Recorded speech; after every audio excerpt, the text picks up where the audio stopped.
अस्सलाम वालेकुम वरहमतुल्लाहि बरकातुहू। STI जॉब्स मीन के स्कूल टीचर इंटर्नशिप जॉब्स जो हैं वो उनके हवाले से कुछ क्वेश्चंस सामने आ रहे हैं जो कि कमेंट्स में काफ़ी ज़्यादा पूछेंगे। अगर यहाँ पर मैं आपको बहुत ज़्यादा क्वेश्चंस के आंसर्स दूंगी जो कि काफ़ी ज़्यादा स्टूडेंट्स ने पूछे हैं कमेंट्स में।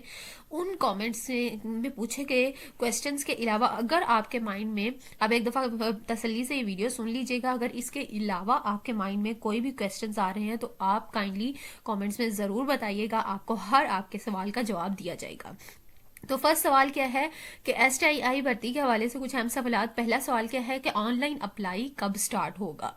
अभी तक तो इसका जवाब ये है कि अभी तक तो डिपार्टमेंट सीटें जो है वो मांग रहा है। जैसे ही उनकी सीटें कंप्लीट होती हैं तो वो फ़ौरन से उनकी सीट्स जैसे ही कंप्लीट हो जाएंगी, डिमांड उनकी कंप्लीट हो जाएगी। टाइम फ्रेम जो शो किया गया था वो फेब्रवरी था। फेब्रवरी के इंशाल्लाह सेकंड वीक तक आपका ऑनलाइन अप्लाई करना जो है वो स्टार्ट हो जाएगा।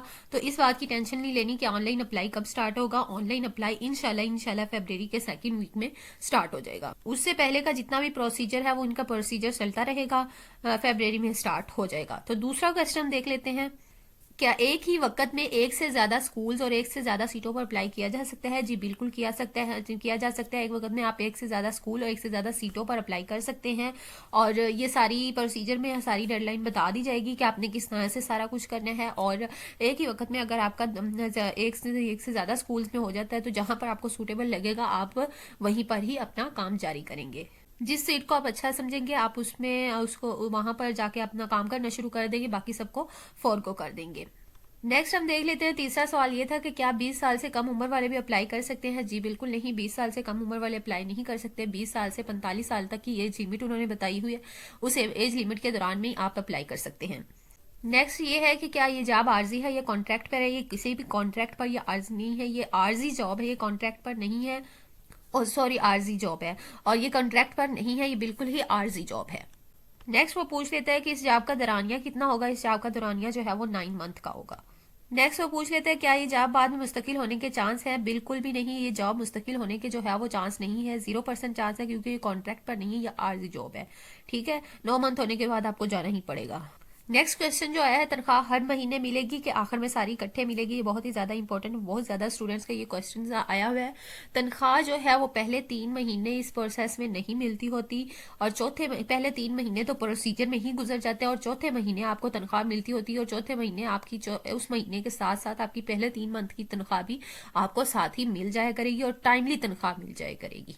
ऐसा बिल्कुल भी नहीं है कि आपको जो है वो फ्री में काम करना पड़ेगा। आपकी तनख्वाह जो है वो तीसरे या चौथे महीने में सारी मिल जाएगी और उसके बाद वाले जितने भी मंथ होंगे वो आपको इकट्ठी देखो तनख्वाह मेरा गोल मिल क्या जाया है कि करेगी। नेक्स्ट मेन क्वेश्चन ये है कि क्या अप्लाई करने के लिए डिग्री मुकम्मल होने की ज़रूरत है कि नहीं, कि जिनकी डिग्री मुकम्मल अभी तक नहीं हुई मगर आखिरी सेमेस्टर चल रहा है वो भी अप्लाई कर सकते हैं। तो ऐसा बिल्कुल भी नहीं। अगर आपका कोई ऐसा प्रोसीजर है कि जिसमें आपकी डिग्री अभी तक मुकम्मल नहीं हुई है, आपको ट्रांसक्रिप्ट नहीं मिला, आपको इसका रिजल्ट अनाउंस नहीं हुआ है, आपको उसका जो है वो डिग्री नहीं मिली है, तो आप अप्लाई नहीं कर सकते हैं। लाइक किसी की BS की डिग्री ऐसी होती है जो कि 4 साल डिग्री 2 साल डिग्री ही होती है, तो बैचलर्स के तौर पर जो है ट्रांसक्रिप्ट लेकर के अप्लाई कर सकते हैं। अदरवाइज लाइक अगर आपका B.Ed चल रहा है और अगर आपका आखिरी सेमेस्टर के पेपर आपके फाइनल टर्म के हो रहे हैं, फिर भी अगर आपकी उसकी रिजल्ट अनाउंस नहीं हुआ है, उसकी डिग्री नहीं मिली, तो आप B.Ed का कंटिन्यू डिग्री जो है वो नहीं लगा सकते। आपकी डिग्री मुकम्मल हो गई है, उसके बाद जो है वो उसका ट्रांसक्रिप्ट, जाहिर सी बात है मार्क्स की बेस पे ये होना एकेडमिक डिटेल्स है।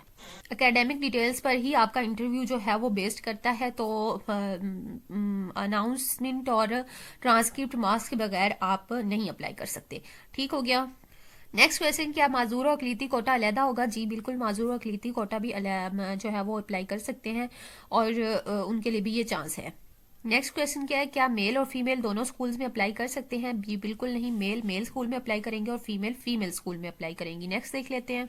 अच्छा, नेक्स्ट पूछा गया क्या एमफिल डिग्री के इजाफी मार्क्स होंगे। जी बिल्कुल, एमफिल डिग्री हो या फिर आपकी B.Ed की डिग्री हो या फिर M.Ed की डिग्री हो, आपको इजाफी मार्क्स दिए जाएंगे। इसी के साथ आपको एक बात और क्लियर कर दें कि इसमें फीमेल के लिए ज़्यादा सीट्स होंगी बनिस्बत मेल की।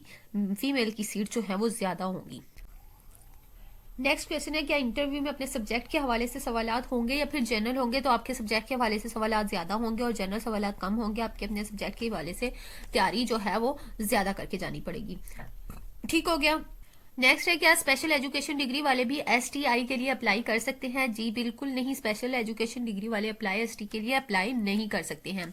नेक्स्ट आ जाता है, क्या स्कूल का प्रिंसिपल जो है वो अपने साबका स्टूडेंट्स के को बतौर एसटीआई रख सकता है? बिल्कुल नहीं, इसमें कोई भी फेवरिज्म नहीं चलेगा। साबका स्टूडेंट्स को प्रिंसिपल रखने का कोई हक हासिल नहीं होगा, ये सिर्फ मेरिट बेस्ड ही होगा। नेक्स्ट हम देख लेते हैं कि कौन सा है। नेक्स्ट क्वेश्चन हमारा कौन सा है, एसटीआई में अप्लाई करने की फीस कितनी होगी? एसटीआई में अप्लाई करने की कोई फीस नहीं होगी, ये बिल्कुल फ्री ऑफ कॉस्ट है और आपको इसकी तैयारी भी फ्री ऑफ कॉस्ट ही करवाई जाएगी इंशाअल्लाह। यहाँ पर नेक्स्ट क्वेश्चन पूछा हुआ है कि आप बीएड जरूरी है एसटीआई के लिए? एसटीआई के लिए बीएड जरूरी नहीं है, लेकिन अगर आपका बीएड या एमएड है तो आपको इजाफी मार्क्स दिए जाएंगे, 10 मार्क्स आपको बीएड के दिए जाएंगे। जिनकी डिग्री मुकम्मल हो गई है मगर अभी तक ट्रांसक्रिप्ट नहीं मिली, वो क्या अप्लाई कर सकते हैं? बिल्कुल भी नहीं, वो अप्लाई नहीं कर सकते हैं। लेकिन अगर आपकी डिग्री, आपके पास कोई भी अपना रिजल्ट अनाउंस हो गया है, आपके पास कंप्यूटराइज्ड रिजल्ट भी है ना, तो फिर भी आप अप्लाई कर सकते हैं, क्योंकि ये कैंडिडेट जो है मेरिट बेस होता है और इसमें एकेडमिक डिटेल्स की बिना पर ही आपका इंटरव्यू कंडक्ट किया जाएगा, क्योंकि इसमें किसी भी किस्म का कोई टेस्ट तो है रखा नहीं गया, ना ही एनटीएस, ना ही पीपीएससी टेस्ट, ना ही डिपार्टमेंट की तरफ से कोई टेस्ट रखा गया। सिंपली आपकी एकेडमिक डिटेल्स की बिना पे ही आपको दिया जाएगा, इंटरव्यू की कॉल की जाएगी। नेक्स्ट पूछते हैं कि क्या डोमिसाइल का होना जरूरी है? अगर जरूरी है तो क्या वो अपने जिले में ही अप्लाई कर सकता है? जी हाँ बिल्कुल, डोमिसाइल का होना बहुत ज्यादा जरूरी है। जहाँ का आपका डोमिसाइल होगा वहीं पर ही आप अप्लाई करेंगे, वहीं पर ही आपका नेम आएगा। और अगर आपका डोमिसाइल कहीं और का बना हुआ, आपने अप्लाई कहीं और पे किया है, तो इसमें आपका इशू हो सकता है, आपका वहां पर मेरिट नहीं बन सकेगा और आपको थोड़ा सा प्रॉब्लम फेस करनी पड़ सकती है, आपको मार्क्स कम मिल सकते हैं या फिर कोई भी मसला क्रिएट हो सकता है। लिहाजा डोमिसाइल जहाँ का है वहीं पर ही अप्लाई करें। इसी के साथ दूसरा क्वेश्चन ये है, क्या शोहर के डोमिसाइल पर अप्लाई किया जा सकता है? जी बिल्कुल अप्लाई किया जा सकता है। लाइक किस तरह से है कि अगर आपका डोमिसाइल खुद का जो है वो कहीं और का बना हुआ है, तो लाइक आपका डोमिसाइल कहीं बहावलनगर का बना हुआ है, आपकी शादी कहीं और हो गई है, तो आप शोहर के डोमिसाइल पर अप्लाई कर सकती है। अगर आप खुद सिंध की रहने वाली, आपका शोहर जो है पंजाब का है, तो शोहर के डोमिसाइल पर आप अप्लाई कर सकती हैं, क्योंकि पंजाब वालों के लिए ही ये प्रोग्राम अनाउंस किया गया है। क्या एक्सपायरी शनाख्ती कार्ड पर भी अप्लाई किया जा सकता है? बिल्कुल भी हाँ जी बिल्कुल अप्लाई किया जा सकता है, लेकिन उसके साथ आपको अपना जो न्यू शनाख्ती कार्ड आप बनवा रहे होंगे उसका भी टोकन आपको साथ में लाजमी देना होगा। तो 3 महीने के अंदर आ जाता होता है, आप टोकन बनवा के दे सकते हैं। एसटीआई भर्ती का प्रोसेस कब तक मुकम्मल हो जाएगा? जैसे कि आपको पता है कि गवर्नमेंट स्कूलों में 1 अप्रैल से ही न्यू सेशन का स्टार्ट होता है, 31 अप्रैल तक जो है वो मार्क्स आ जाते हैं, 1 अप्रैल तक ही स्टार्ट होता है। तो आपका ये प्रोसेस जो है अप्रैल तक ख़त्म हो जाएगा और 1 से आपकी जो है वो ज्वाइनिंग स्टार्ट हो जाएगी। एसटीआई का दुरानिया मुकम्मल करना जरूरी है? अगर दरमियान में कोई और जॉब मिल जाए तो इसको दरमियान में छोड़ा जा सकता है। अगर छोड़ जाए तो कितना अरसा काम किया और इसका मुआवजा मिलेगा या नहीं? बिल्कुल आप आज़ाद हैं। आपको अगर दरमियान में कोई मुश्किलात आ रही हैं या आपको कहीं अच्छी इससे जॉब मिल गई है तो आप इसको दरमियान में छोड़ सकते हैं और जितना आपने काम किया होगा उतनी आपको सैलरी मिल जाएगी। किसी किस्म की इसमें पाबंदी नहीं है, आप बिल्कुल आज़ाद होकर ये काम करेंगे।